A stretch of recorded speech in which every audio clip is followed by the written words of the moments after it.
विदेशी मद्य विक्री कर व एक्साईज ड्युटीमध्ये 60 ते 70% वाढ झाल्याने विदेशी मद्यांच्या भावात वाढ झाली आहे।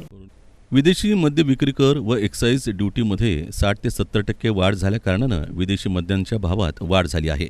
जे मद्य आज 100 रुपयाचं होतं ते आता 160 ते 170 रुपये होणार आहे। त्यामुळे ग्राहकांच्या खिशावर परिणाम होणार असून बेकायदेशीर दारूच्या विक्रीमध्ये भरमसाठ वाढ होणार आहे।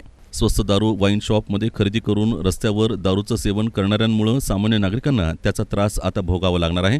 तसंच परमिट रूमच्या विक्रीवर व अगोदर व्हॅट 11% होता, आता तो 10% झाला असल्या कारणानं देखील भाव वाढ झाली आहे। परमिट रूममध्ये दारूचे भाव वाढल्या कारणानं गावातील धाबे आणि इतर खानावळीत बेकायदेशीर दारू विक्री होऊन शासनाचा कर बुडण्याचं प्रमाण देखील वाढणार आहे। दरम्यान मद्य विक्री कर आणि एक्साईज ड्युटीमध्ये झालेली वाढ कमी करण्यासाठी जिल्ह्यातील सर्व परमिट रूम यांच्याकडून बंद पुकारण्यात आला होता। हा बंद 100% यशस्वी झाला असून सरकारनं याची तात्काळ दखल घ्यावी, अन्यथा काही दिवसात आणखीन तीव्र आंदोलन करू असा इशारा सोलापूर जिल्हा परमिट रूम असोसिएशनचे अध्यक्ष संजीव इंदापुरे यांनी दिला आहे। याबाबतचं निवेदन सोलापूर जिल्हा परमिट रूम असोसिएशनच्या वतीनं जिल्हाधिकारी, पोलीस अधीक्षक, पोलीस आयुक्त आणि राज्य उत्पादन शुल्क अधीक्षकांना भेटून देण्यात आलं।